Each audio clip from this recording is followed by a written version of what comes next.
మళ్ళీ జన్మ ఈ విధంగా సాగుతుంది. ఈ జన్మలు సాగుతూనే ఉంటాయి.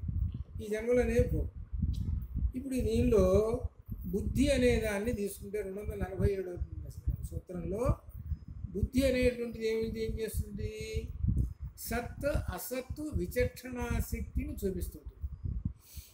సత్తు అసత్తు అంటే ఇది మంచి ఇది చెడు అనేటువంటి విషయాన్ని చెబుతూ ఉంటుంటుంది బుద్ధి. చెప్పి దాని ప్రకారంగా మనసుకు చెప్పి దాని ప్రకారంగా నడుస్తూ ఉంటుంటుంది. ఇది బుద్ధి యొక్క లక్షణం అసలు. ఇటువంటి ఈ బుద్ధి కూడా ఈ జీవునికి అటాచ్ అయ్యి ఉంటుంది. ఎప్పుడైతే వీడు ఈ శరీరాన్ని వదిలిపోతాడో, శరీరాన్ని వదిలిపోగానే వీడి వెంటనే బుద్ధి సంయోగం కూడా వెళ్ళిపోతుంది.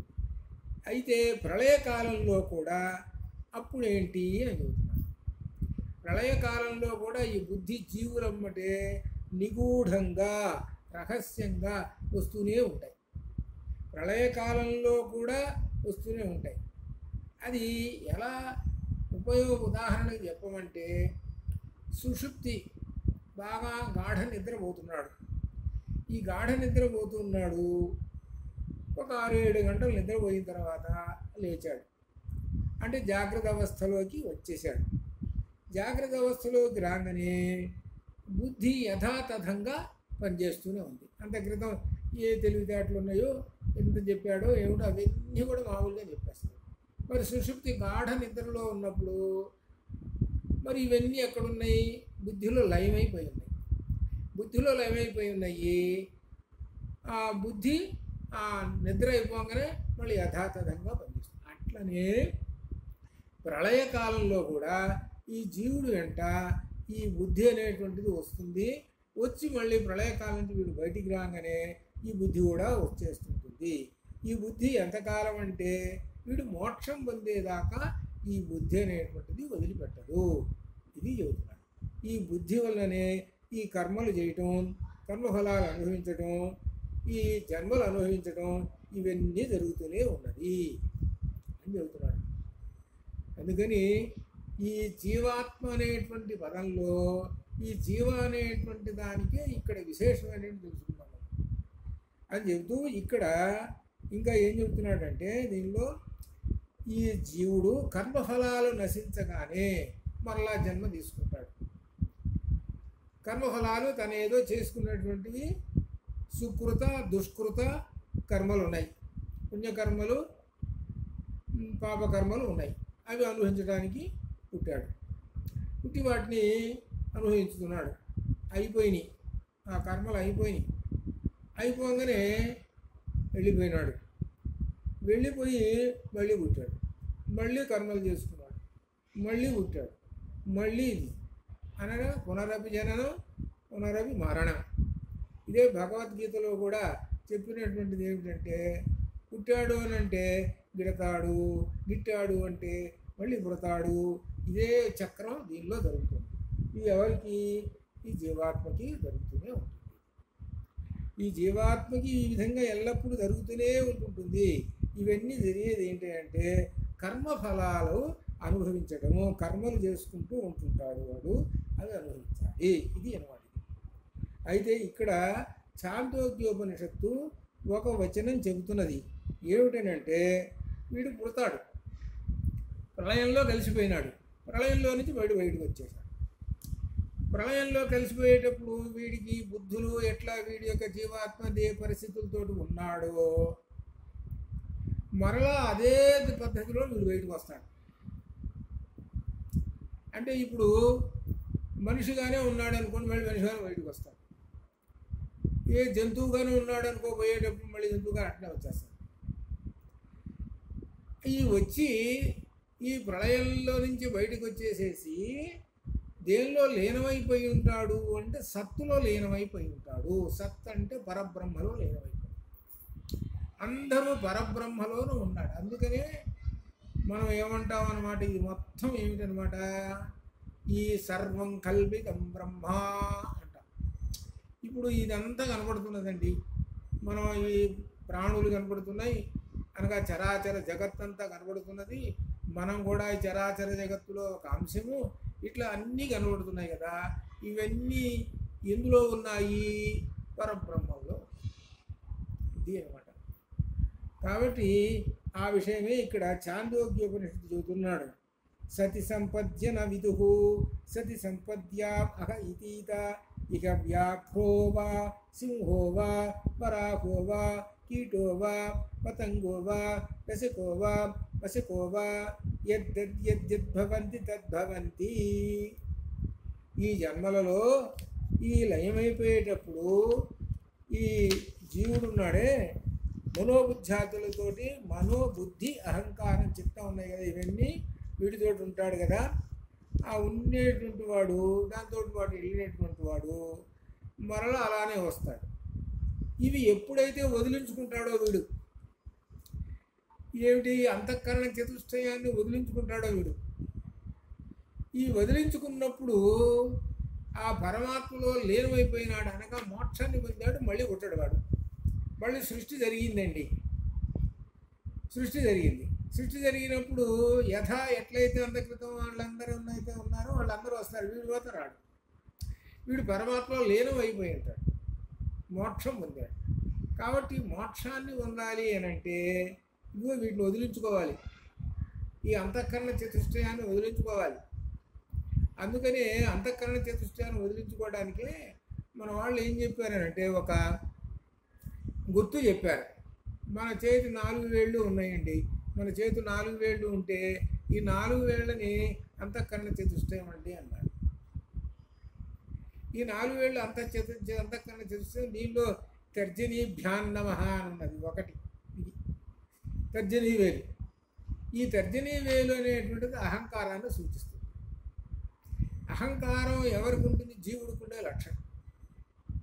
అహంకారం పోయేదాకా జీవుడు ఈ రూపాలు పొందుతూనే ఉంటుంటాడు, ఏదో రూపం, మనిషి రూపం వరకు.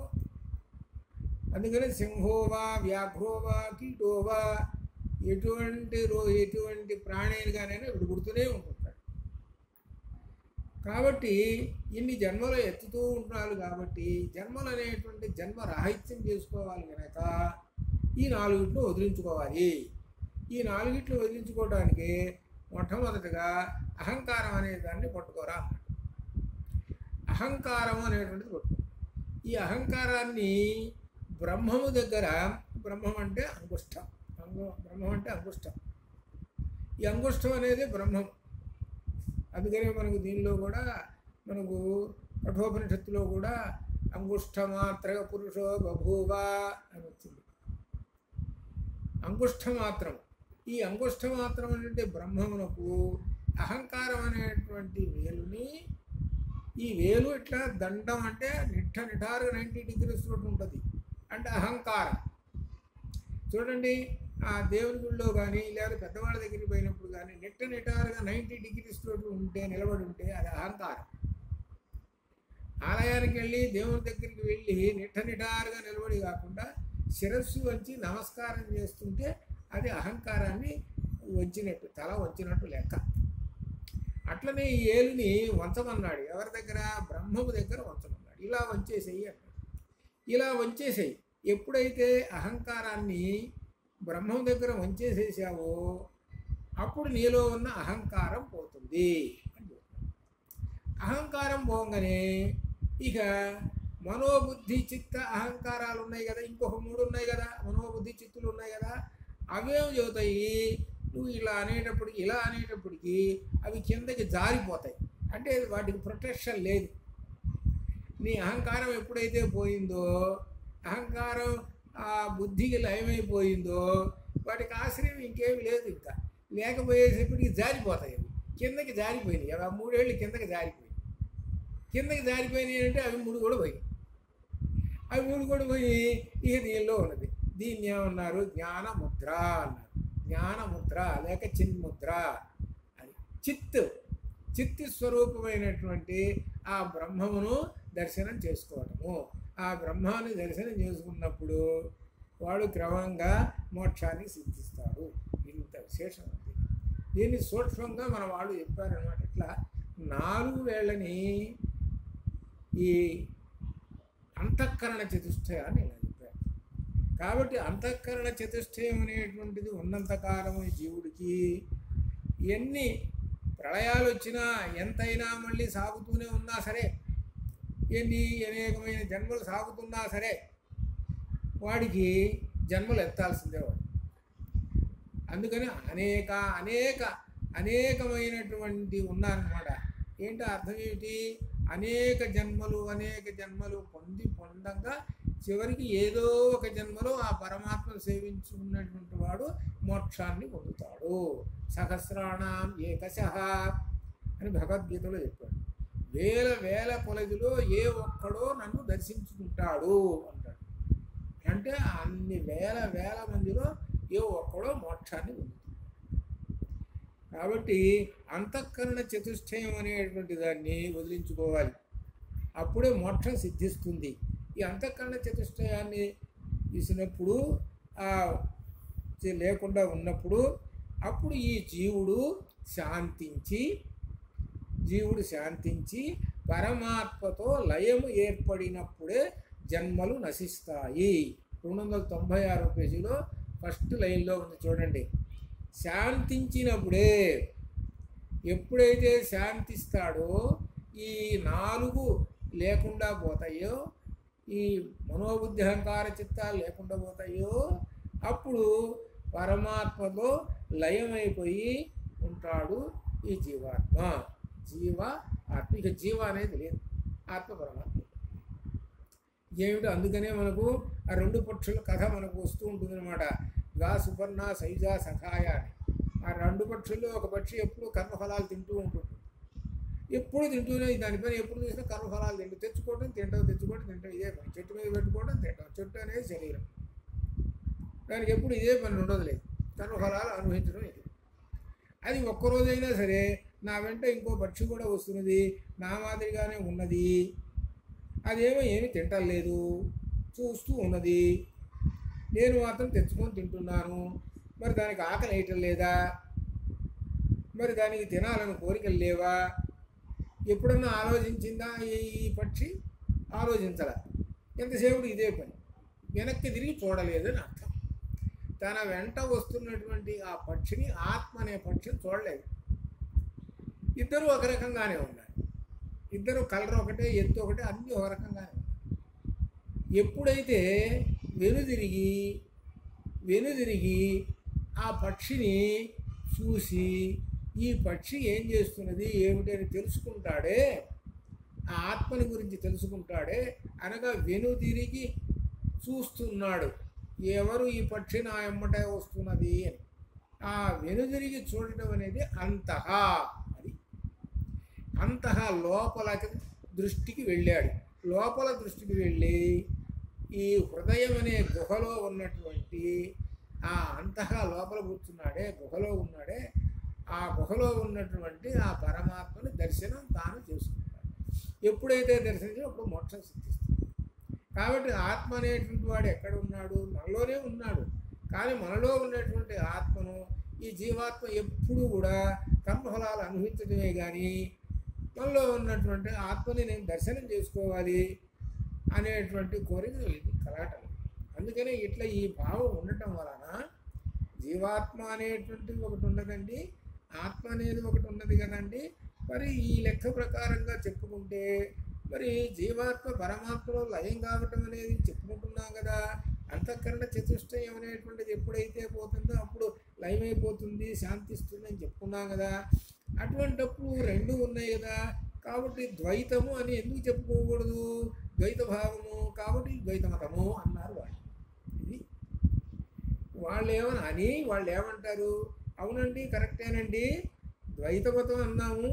మరి ఈ జీవుడిలో ఎప్పుడైతే ఈ 4 అంతఃకరణ చతుష్టయం పోతాయో ఆత్మలో లీనమైపోతాడు, అప్పుడు ఒకటే, అనగా ఏకమేవా ద్వితీయం బ్రహ్మ. చివరికి అక్కడికే వస్తారు వాళ్ళు. వచ్చేది కూడా అక్కడికే. మళ్ళీ ఇప్పటిదాకా ఏం చెబుతున్నారనమాట? అనొచ్చు కదండి. కాబట్టి ద్వైత భావం, కాబట్టి జీవాత్మ ఉన్నాడు, పరమాత్మ ఉన్నాడు. చివరికి చేరేదేంటి? జీవాత్మ ఎక్కడికి చేస్తాడని లయమైపోతాడండి, పరమాత్మ లయమైపోతాడు. కాబట్టి చివరికి ఉండేది ఒక్కటే, ఏకమేవా అద్వితీయం బ్రహ్మ. 2 లేవండి, ఒకటేనండి అని వాళ్ళు ఒప్పుకునేది. ఈ వివరణగా ఉంటుందన్నమాట ఇది. ద్వైతులు. కాబట్టి ఈ అంతఃకరణ చతుష్టయం శాంతించినప్పుడే ఈ పరమాత్మలో లీనమైపోతాడు ఈ జీవుడు. అనగా ఈయనకున్న కర్మలు అన్నీ కూడా నశించిపోతాయి, కర్మలన్నీ ఏమీ ఉండవు అని అర్థం దీంట్లో చెప్తున్నాడు అని చెప్పి ఇంకా సాగిస్తున్నాడు. 248వ సూత్రంలో కూడా అంతఃకరణ చతుష్టయం గురించి చెబుతున్నాడు అనమాట. ఇంకా అంతఃకరణ చతుష్టయం, ఈ అంతఃకరణ చతుష్టయంలో దీనిలో కూడా ఏం చెబుతున్నాడంటే, అంతఃకరణములను అంగీకరించకపోతే ఇక్కడ జరిగేది ఏమిటయ్యానంటే, దీనిలో విశేషంగా ఇంద్రియ శక్తి కానీ నిలిచిపోయే ప్రసక్తి ఏర్పడును. అంతఃకరణాలను నువ్వు అంగీకరించలేదయ్యా అంటే, జీవుడు పుట్టాడు, ఒక మనిషి పుట్టాడు. ఆ పుట్టినప్పుడు అంతఃకరణ చతుష్టయం అనేటువంటిది 4 ఉన్నాయి. సరే, ఈ అంతఃకరణ చతుష్టయం అనేటువంటిది ఇవి ఆత్మశక్తి కానీ ఇంద్రియ శక్తి కానీ నిలిచిపోయే ప్రసక్తి ఏర్పడుతుంది. ఈ 4 లేవు. అంతఃకరణ చతుష్టయం మనోబుద్ధి చిత్త అహంకారాలే లేవు. లేకపోతే వాడిలో ఇంద్రియ శక్తులు నిలిచిపోతాయి. మనస్సు, బుద్ధి, చిత్తము, అహంకారం, ఈ 4 అంతఃకరణ చతుష్టయం. ఇవి శరీరునితో జీవునిలో ఉంటాయి అని తెలుసు. మనం ఒక చిన్న ఉదాహరణ కనుక చూస్తే మనకు తెలుస్తుంది. పిల్లవాడు ఉన్నాడు అనుకోండి, ఇది ఓ చిన్న పిల్లవాడు తల్లి దగ్గర ఉన్నాడు అనుకోండి, వాడికి వయసు ఎంత ఉందండి? 3 ఏళ్ళు 4 ఏళ్ళు 2 ఏళ్ళు ఉన్నది, అంతే.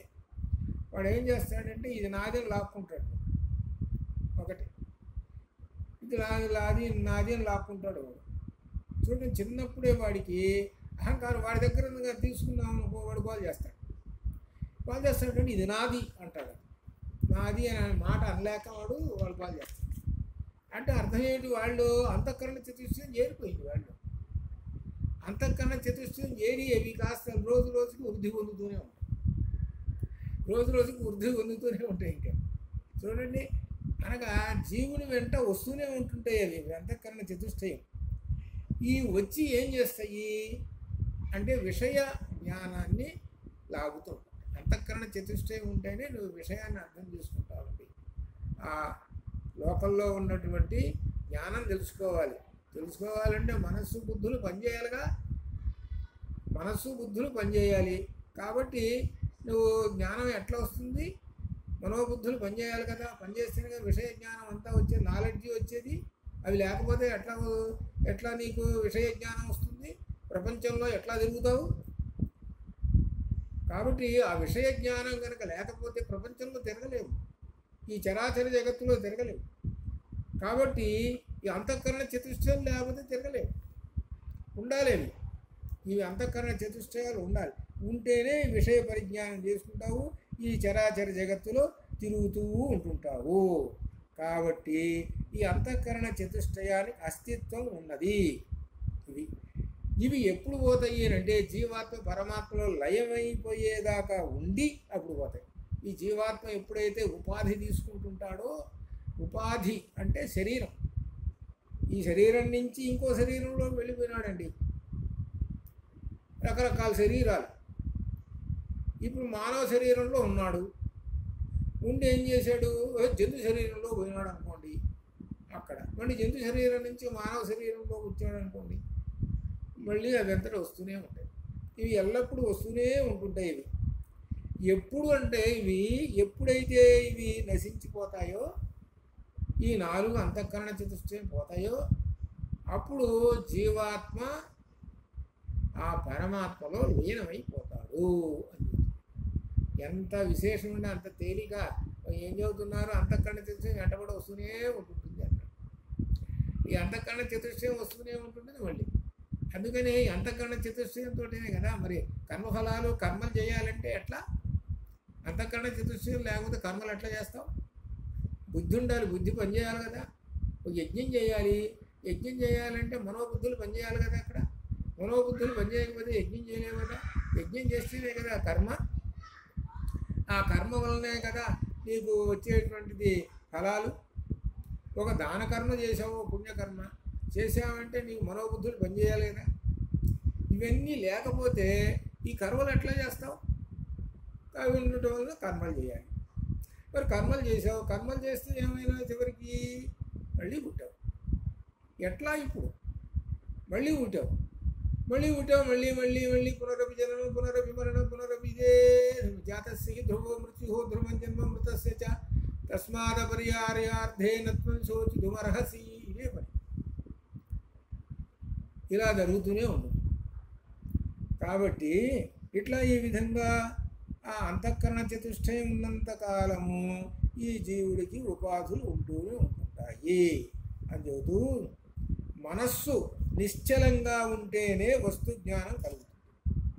మనస్సు నిశ్చలంగా ఉంటేనే ఒక వస్తువు యొక్క జ్ఞానం కలుగుతుంది.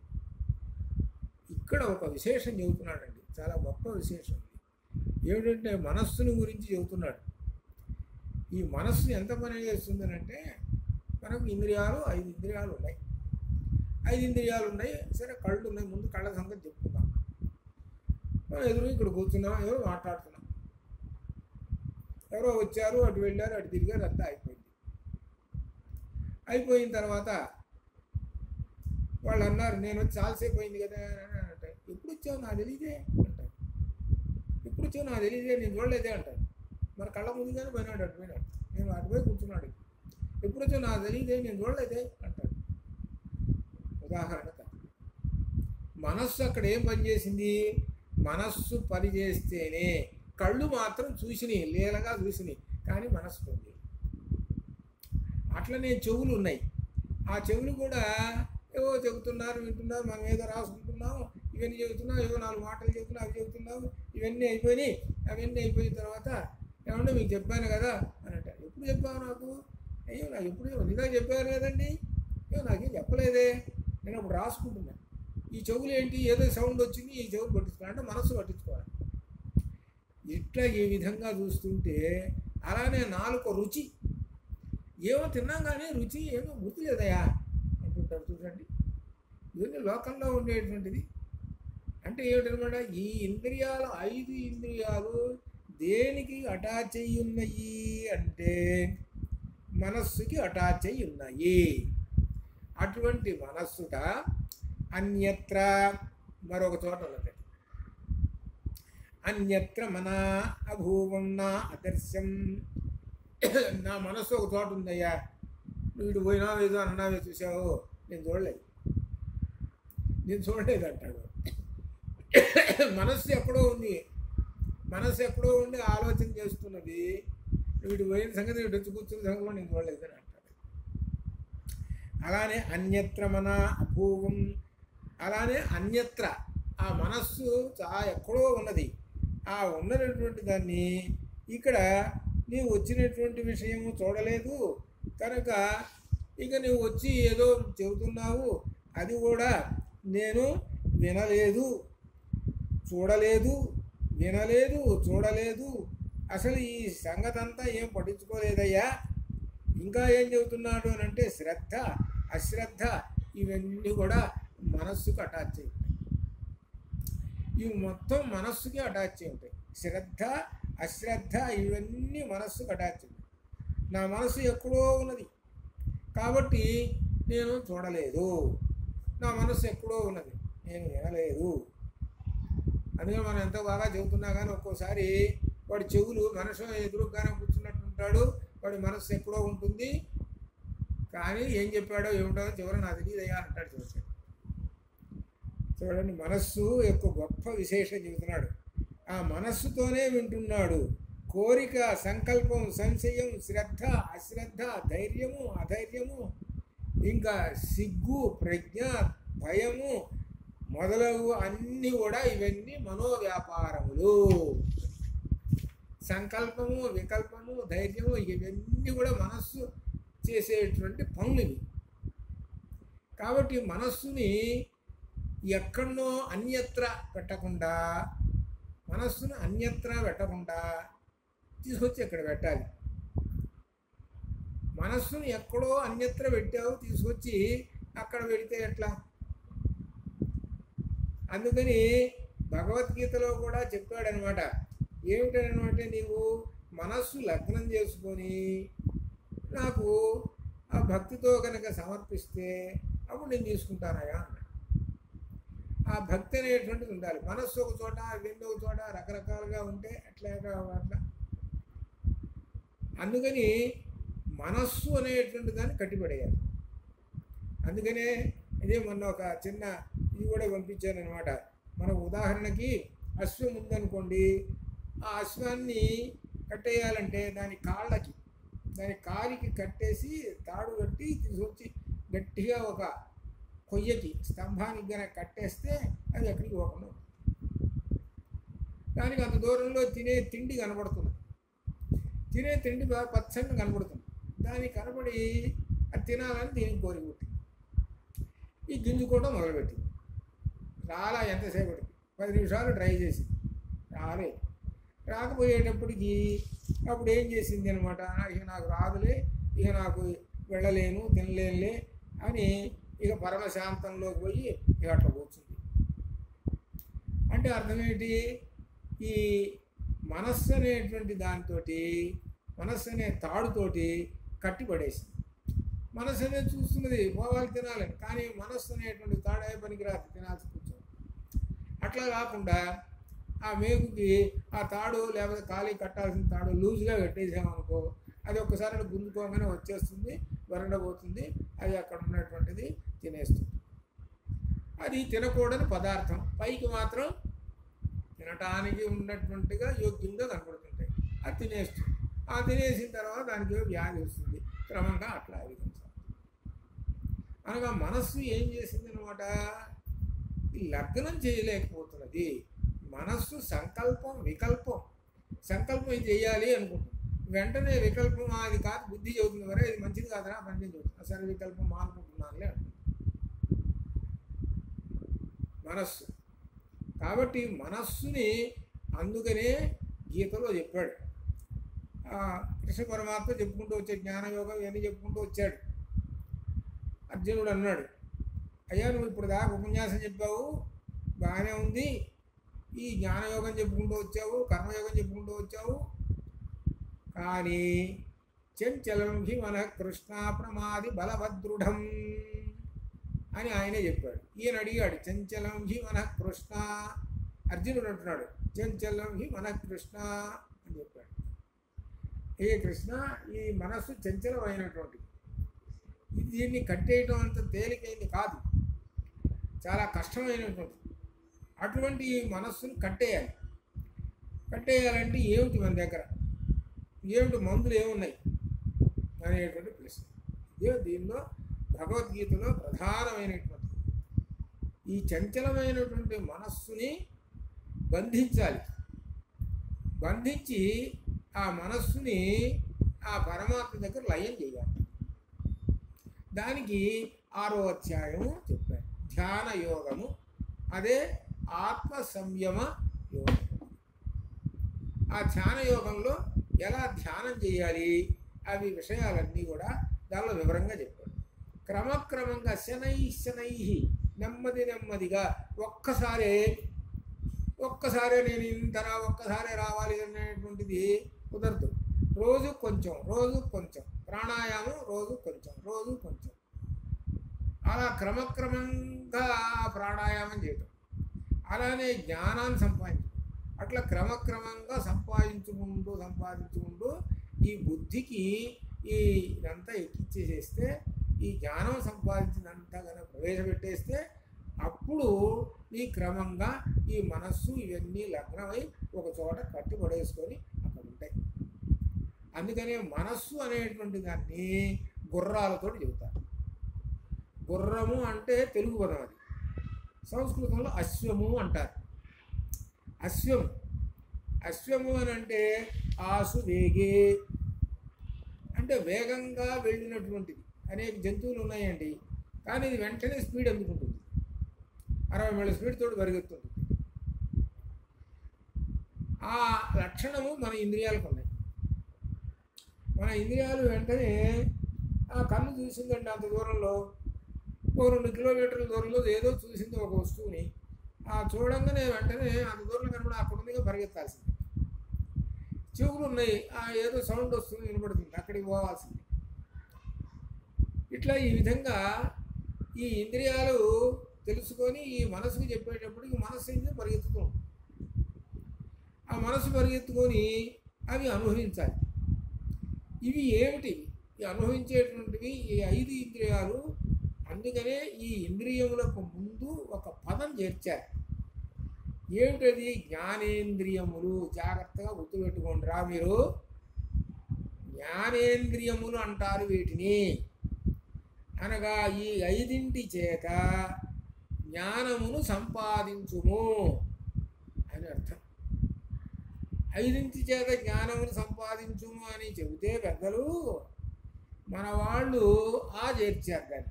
అజ్ఞానాన్ని సంపాదించుకుంటున్నారు 5 ఇంద్రియాల చేత. మరి ఆ అజ్ఞానాన్ని సంపాదించుకున్నంత కాలము వీడు అనేక జన్మలు ఎత్తుకుంటాడు. జ్ఞానం సంపాదించుకోరా. జ్ఞానం సంపాదించుకుంటే జ్ఞానం ఎప్పుడైతే నీకు కలుగుతుంటుందో క్రమక్రమంగా అంతఃకరణ చతుష్టయాన్ని జయిస్తావు. అందుకనే తర్జనీభ్యాన్నమః మనం చెబుతాను చూడండి, కూర్చుంటా వరుసగా. అంగుష్టాభ్యాన్నమః, తర్జనీభ్యాన్నమః, మధ్యమాభ్యాన్నమః, అనామికాభ్యాన్నమః, కనిష్ఠికాభ్యాన్నమః అని చెబుతాం. ఇవన్నీ కూడా బ్రహ్మమునకు తగిలిస్తాం. అనగా ఇవన్నీ 4 బ్రహ్మములో లీనమైపోవాలి. ఈ బ్రహ్మంలో లీనమైపోయి ఉంటే ఈ జీవాత్మకి అంటవు. ఇప్పుడు వదిలించుకోవడం అని అర్థం. జీవాత్మ వదిలించుకోవాలి. ఈ 4 వదిలించుకుంటేనే కానీ వీడికి మోక్షం రాదు. అది వదిలించుకోవటం కోసం ఆ పరమాత్మ దగ్గర కూర్చొని వదిలించుకుంటున్నానయ్యా వీటిని అంటున్నాడు. ఆ వదిలించుకోవడానికి ఏమిటంటే నీకు తాకిస్తున్నాను వీటిని.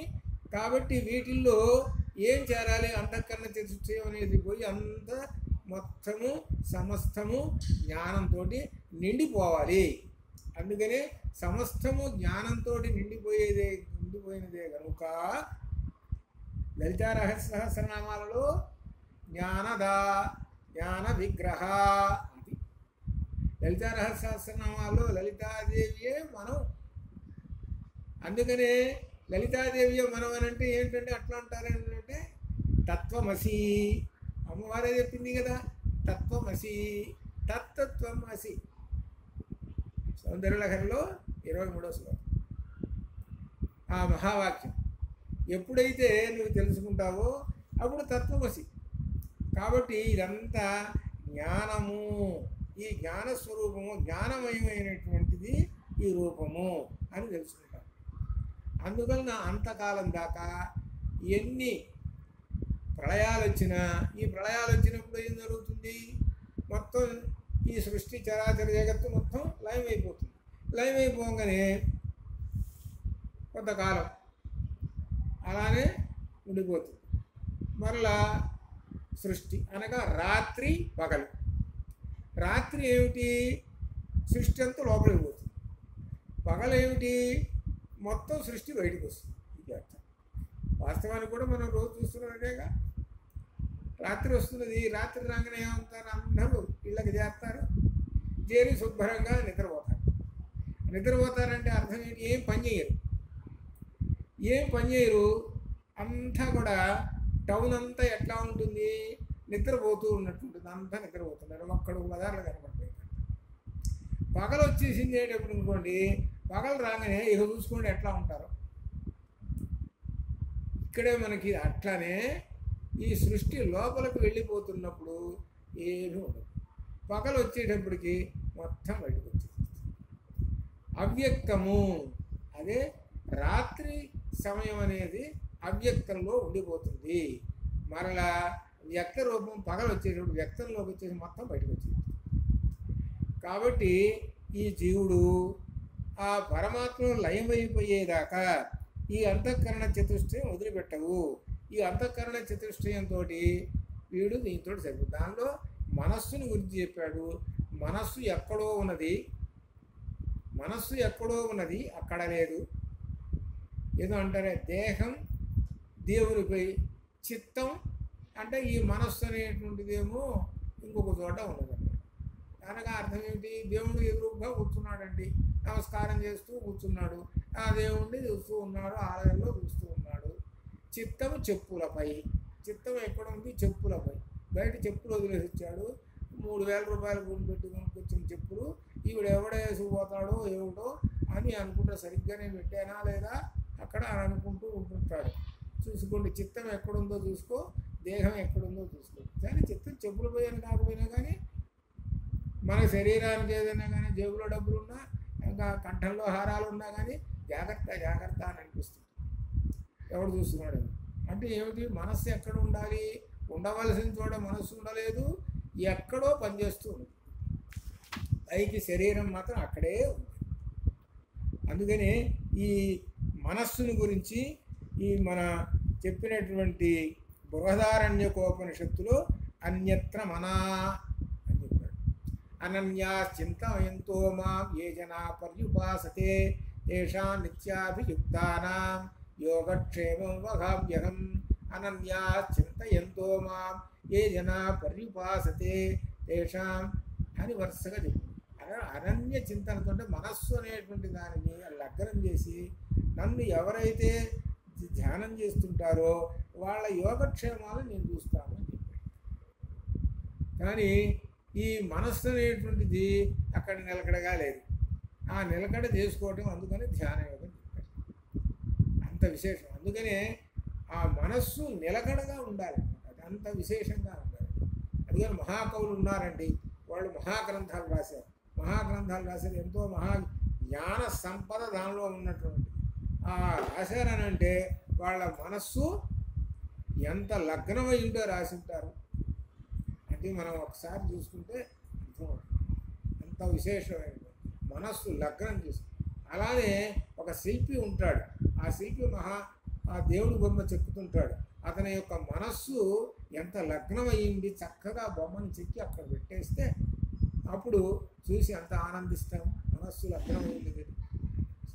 అట్లా మనస్సు లగ్నమై ఉన్నది అనగా మనస్సు ఎక్కడెక్కడో లేదు. ఆ ఫ్లైట్ నడుపుతున్నాడు విమానాన్ని, అక్కడే దాని మీదనే దృష్టి పెట్టుకొని నడుపుతూ ఉన్నాడు గమ్యస్థానానికి. అలానే బస్సు నడుపుతున్నాడు, మనస్సు ఎక్కడో ఆలోచించుకుంటూ అవి ఇవి ఏవో ఆలోచించుకుంటూ అవి ఇవి చేసుకుంటూ వచ్చినాడు అనుకో, ఎడో పోతుంది ఈ బస్సు. అట్లా కాకుండా అక్కడే లగ్నం చేసుకుంటూ దాని మీదనే మనస్సు పెట్టుకొని లక్ష్యాన్ని చేర్చుకునేదాకా మనస్సును లగ్నం చేశాడే, అది మనోలగ్నం. ఇది మనకు నిత్య జీవితంలో కనబడుతున్నది. అట్లా మనస్సుని ప్రతి విషయం మీద లగ్నం చేసుకొని ఉంటాయి. మనస్సుని అనన్య చింతన లేకుండా మనస్సుని లగ్నం చేసుకొని ఆ మనోవ్యాపారమును అన్యత్ర లేకుండా చూసుకో. నీ చెవులతోటి వింటున్నావు, నీ కళ్ళతో చూస్తున్నావు, అదేమిటో తెలుసుకో. ఎక్కడో మనసు పెట్టుకొని ఎక్కడో దృష్టి పెట్టుకొని ఎలా ఉంటే నీ జీవుడున్నాడే అనేకమైన జన్మలు అనగా ఇంకా జన్మలు తీసుకుంటూనే ఉంటుంటాడు. కానీ దానివలన నీవు పురోగతి పొందలేవు అని ఈ అంతఃకరణ చతుష్టయం గురించి 248వ సూత్రంలో చెప్పాడనమాట. కాబట్టి అంతఃకరణ చతుష్టయం అనేటువంటివి శరీర ఉపాధిని తీసుకుంటూ ఆ జీవుడు వెంట వస్తూ ఉంటుంటాయి. ఇవి ఇహపరలోకములకు, ఈ లోకానికి పరలోకానికి గమన ఆగమనములు. పరలోకం వెళ్ళిపోయినాడండి అంటే పరలోకం స్వర్గానికి వెళ్ళాడు. స్వర్గానికి వెళ్ళటానికి కూడా ఇవే వస్తాయి. అక్కడ ఉన్నాడు, ఉండి కొన్ని సంవత్సరాలు ఉండి స్వర్గంలో ఫలం అయిపోయింది, మళ్ళీ రిటర్న్ అయినాడు. మళ్ళీ రిటర్న్ అయ్యి మళ్ళీ పుట్టాడు అన్నమాట. ఈ గమన ఆగమనములు కాబట్టి ఇవి ఎటువంటివి అని అంటే అవిద్యా బీజములు చివరికి చేర్చారు. ఈ అంతఃకరణ చతుష్టయం అనేటువంటివి అవిద్యా బీజములు నశించేంత వరకు అంతఃకరణలు ఉంటాయి. అవిద్యా బీజములు నీలో ఉన్నంత కాలము ఆ అంతఃకరణ చతుష్టయం ఉంటూనే ఉంటుంటాయి. అవిద్య అజ్ఞానము. అవిద్యానాం అంతత్తిమిరమిహిరద్వీప నగరీ జడానాం చైతన్యస్తవక మకరంద స్థుతి జరీ దరిద్రాణాం చింతామణి గుణనికా జన్మ జలధౌ నిమగ్నానాం మురరిపు వరాకస్య దంష్ట్రా భవతి శరజ్యోత్స్నా శుద్ధాం శిశియుత జటాజూట మకుటాం వరత్రాసత్రాణ స్ఫటిక భుటిగా పుస్తకకరాం సకృన్నత్వా నత్వా కథమివ సతాం సన్నిధగతే మధుక్షీరద్రాక్ష మధురి మధురీడాఫణితయ. విశేషమైన కాబట్టి అవిద్య ఉన్నంతకాలం ఇవి వెంటబడుతూనే ఉంటుంటాయి. అవిద్య ఎప్పుడైతే నశించిందో మోక్షం సిద్ధిస్తుంది.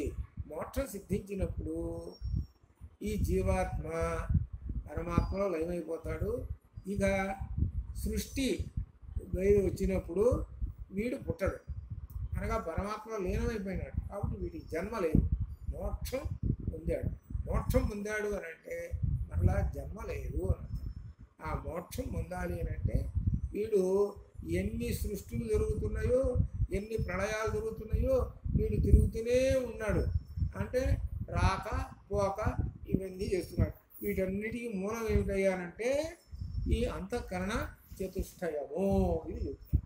అది చెబుతూ వీటిల్లో ఇక కొత్త అధికరణానికి వస్తున్నారు. మరి ఈ జీవుడు మరి అంతఃకరణ చతుష్టయం 4 ఉన్నాయి కదండి. ఈ 4తోటి పనులు చేస్తూ ఉన్నాడు కదండి. చేయకపోతే ఎట్లా? కర్మలు చేయాలి కదా. కర్మలు చేస్తూనే ఉన్నాడు. కర్మలు చేయకపోతే ఎట్లా? కర్మలు చేయాలి. కాబట్టి కర్మలు చేయాలి అని అంటే ఏమేమి కర్మలు, ఎట్లా, ఏమిటి అనేటువంటి విషయాలు కర్తృధికరణము అని దీనిలో 249వ సూత్రం నుంచి జీవుని యొక్క కర్తృత్వ లక్షణాలను గురించి దీనిలోకి మనం రాబోతూ ఉన్నది. కాబట్టి ఇక్కడి నుంచి కూడా విశేషంగా ఉన్నది. కాబట్టి మనం సోమవారం నాడు మరలా కర్తృధికరణం నుంచి మనం ఉపన్యాసం చెప్పుకుందాము. అంతవరకు శుభం భవతు. ఓం పూర్ణమదః పూర్ణమిదం పూర్ణాత్ పూర్ణముదచ్యతే పూర్ణస్య పూర్ణమాదాయ పూర్ణమేవావశిష్యతే. అసతో మా సద్గమయ తమసో మా జ్యోతిర్గమయ మృత్యోర్